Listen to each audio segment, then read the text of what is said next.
Corinthians e Vasco foram muito mal no Campeonato Brasileiro, mas fizeram a final da Copa do Brasil. Vamos falar sobre a diferença de um campeonato de pontos corridos e uma Copa, uma competição de mata-mata. Realmente são coisas bem diferentes, né?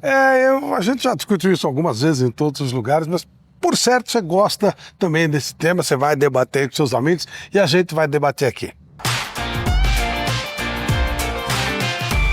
Bom, Corinthians e Vasco fizeram a final da Copa do Brasil e no Campeonato Brasileiro o Corinthians foi o 13º colocado e o Vasco foi o 14º. O Vasco, por exemplo, no Campeonato Brasileiro, ele perdeu 19 jogos. O Vasco perdeu metade dos seus jogos no Campeonato Brasileiro, mas os dois fizeram a final da Copa do Brasil, eliminaram times que foram melhores que eles no Campeonato Brasileiro. O Corinthians eliminou o Palmeiras, o vice-campeão, eliminou o Cruzeiro, o 3º colocado. O Vasco eliminou seus rivais do Rio de Janeiro, o Botafogo, que foi o 6º do Brasileiro, o Fluminense, que foi o 5º. E chegaram na decisão. Se a gente olhar aí pelo mundo, é até comum que times que não brigam pelo título do campeonato nacional cheguem nas decisões das Copas. É uma coisa que acontece bastante, né? Só não pode imaginar que está tudo bem, né? Porque, obviamente, que Corinthians e Vasco precisam fazer bem mais do que vem fazendo. Precisam se estruturar, precisam se acertar. Estou falando administrativamente, estou falando em termos realmente de elencos, de força. Enfim, eles estão muito abaixo do que eles podem ser. Um é a segunda maior torcida do Brasil. O outro já chegou a ser a terceira, hoje está sempre entre as 5 maiores torcidas. É muito importante o time do Vasco. Você não pode se conformar com uma situação dessa que, legal, foi positivo, o país todo parou para ver a final, ok, tá tudo certo. Mas você não pode se conformar e achar que tá tudo certo. Não pode tapar o sol com a peneira. O São Paulo tentou fazer isso quando ganhou a Copa do Brasil, tá tudo bem e não estava tudo bem, né? Não estava, né? O São Paulo ganhou em 2023 e não saiu do lugar, né? Continua mais ou menos onde estava. Aquele título não foi um sinal de que o São Paulo mudou, que o São Paulo tá diferente. O próprio Corinthians em 2022 chegou perto de ganhar uma Copa do Brasil, perdeu para o Flamengo nos pênaltis, mas levou a decisão para os pênaltis. O Corinthians ele tem chegado na Copa do Brasil. Foi o 4º ano seguido em que o Corinthians esteve pelo menos na semifinal da Copa do Brasil. O Corinthians tem conseguido chegar nessa competição. O próprio Vasco, em 2024, foi semifinalista. E agora, em 25, foi finalista. Então o Vasco, pela segunda vez, chegou. E tem a questão, a Copa, ela tem coisas assim, o Corinthians, na semifinal, os dois passaram nos pênaltis. A partir do momento que está nos pênaltis, pode passar qualquer um.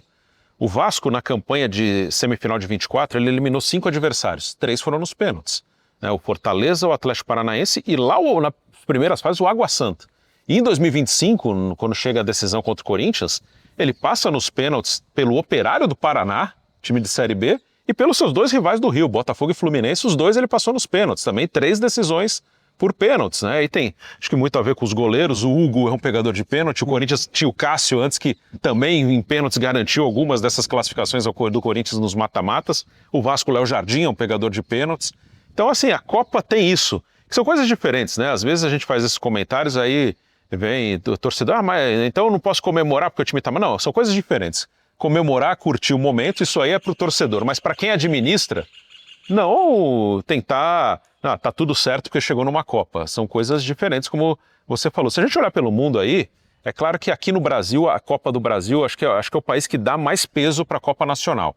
Inclusive, até em comparação com a Argentina, não só em relação à Europa. Mas se a gente olhar, o Bayern de Munique é dominante na Alemanha, na Copa da Alemanha ele não é. Ele não é. O atual campeão da Copa da Alemanha é o Stuttgart. Recentemente o RB Leipzig ganhou 2 vezes a Copa da Alemanha. O Bayern chegou a ser eliminado por um time de terceira ou quarta divisão. Sim, caiu recentemente para um time de 3ª divisão. Na França, o Paris Saint-Germain até ganhou as últimas, mas se você olhar recentemente, tem título do Toulouse, tem título do Nantes na Copa da França. O atual campeão da Copa da Inglaterra é o Crystal Palace. Então, assim, nas Copas, na Copa Itália, o atual campeão é o Bolonha. Então, nas Copas, acontece. E, repito, na Europa, eles não dão o peso para a Copa Nacional como a gente dá aqui. Inclusive, agora vai aumentar o número de vagas a partir de agora, em 2026, serão 2 classificados pela Copa do Brasil, que é uma coisa que a gente discutiu. Só precisa tomar cuidado, Bruno, porque antes de explodir o Cruzeiro, ele era um ganhador de Copa do Brasil. Sim, ganhou 2 seguidas. E aí ficou uma coisa assim, não, tá tudo bem, tá tudo bem. E isso é que não pode acontecer. Precisa tomar muito cuidado com relação a esse tipo de coisa. O Cruzeiro ele é rebaixado em 2019, aí fica escancarado para todo mundo que tinha problema lá e com certeza já tinha antes, né? Foi em 2019 que as coisas começaram a acontecer. mas em 17 e 18 ele ganhou a Copa do Brasil, 2 anos seguidos, né? Ele foi bicampeão da Copa do Brasil. Então tem que ter o mata-mata, ele é legal, acho que é muito bom que a gente tenha o campeonato de pontos corridos e que tenha o mata-mata é divertido, mesmo na Libertadores, que é uma competição que até os times hoje mais ricos, Palmeiras e Flamengo, têm chegado e têm conquistado.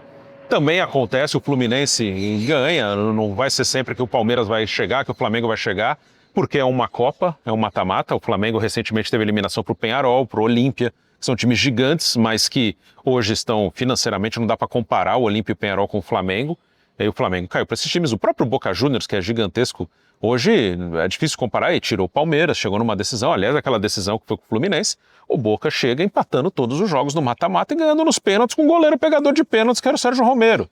Então, já que vocês estão argentinos, os 2 últimos campeões da Copa da Argentina, uma doideira, né? Sim. Doideira. Central Córdoba e agora Independiente e Rivadavia. Quer dizer, pô, não dá, né? Não dá, que eu quero dizer, tá ok, ganharam, mas dá pra ver que você não tá avaliando contexto, força, nada. É uma situação de casualidade, de momento e de competência também. Sim, competência, não é fácil você ganhar. E eu costumo dizer aqui, no futebol brasileiro, onde o Flamengo e o Palmeiras estão fazendo diferença, é na média. No 11 contra 11, a diferença não é absurda, gigantesca, num jogo único ou num confronto de 2 jogos, num momento em que os dois não estão tão bem, em que o adversário está bem, aí você tem um ou outro desfalque, o outro está inteiro, o ambiente, acontece. Não é um absurdo eles serem eliminados. A Copa eu acho que já é feita para isso. É isso. Para dar tipo de doideira. Em Portugal, nosso querido Martins Araújo sempre chamava de esse é o Tomba Gigantes. E o time lá qualquer, e eliminando Benfica, Sport, Porto. Eu até citei a última Copa da Alemanha que ganhou Stuttgart, o vice foi o Kaiserslautern, que é um time grande, mas está fora da primeira divisão há muito tempo. E chegou à final da Copa da Alemanha, né? E poderia ter sido campeão. Não, um jogo único em Berlim, perdeu para o Stuttgart, mas poderia ter sido campeão. Então, é um outro tipo de competição que você deve curtir quando você chega, quando você ganha, se diverte, curte. O título do São Paulo de 2023, para uma geração que não viu o São Paulo ganhar nada, foi legal, ganhou do Flamengo na final, eliminou o Palmeiras no meio do caminho, eliminou o Corinthians, que é rival, mas lá nas oitavas quase caiu para o Sport, que estava na Série B. O São Paulo tomou 3-1 do Sport dentro do Morumbi, com 2 gols do Sabino para o Sport, e passou nos pênaltis. O Rafael pegou um pênalti do Luciano Juba, que hoje está no Bahia. Então ali o São Paulo poderia ter caído no Sport, né? Então, ao mesmo tempo que ele tira o Palmeiras, tira o Flamengo, que são as grandes potências do país hoje, por muito pouco ele não caiu na mesma competição para um time que estava na Série B e que naquele ano nem subiu para a primeira divisão. Mapeie o seu time pelo turno e retorno, na média. Aí você vai ver como é que está o seu time, como é que as coisas estão funcionando. Esse é um ponto de referência. Acho que você concorda com isso, né? É isso, acho que o campeonato de pontos corridos ele mostra melhor quem está bem, quem está organizado, quem é consistente.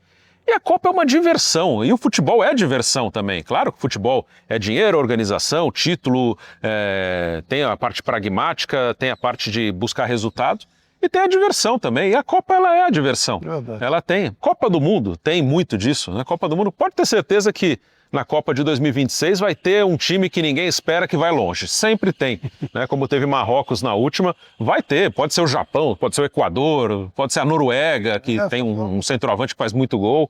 Pode ter certeza que na próxima Copa alguma zebra vai aparecer. O que você pensa sobre esse tema, hein? Deixe sua opinião, compartilhe esse material se você gostou. Inscreva-se no nosso canal, deixe seu like, acione o sininho, tudo aquilo que você sabe que nos ajuda bastante no projeto, tá certo? Tá certo, inscreva-se no canal Futebol Entre os Grandes e também dê sugestão dos temas que você quer ver aqui na discussão do Futebol Entre os Grandes. Valeu!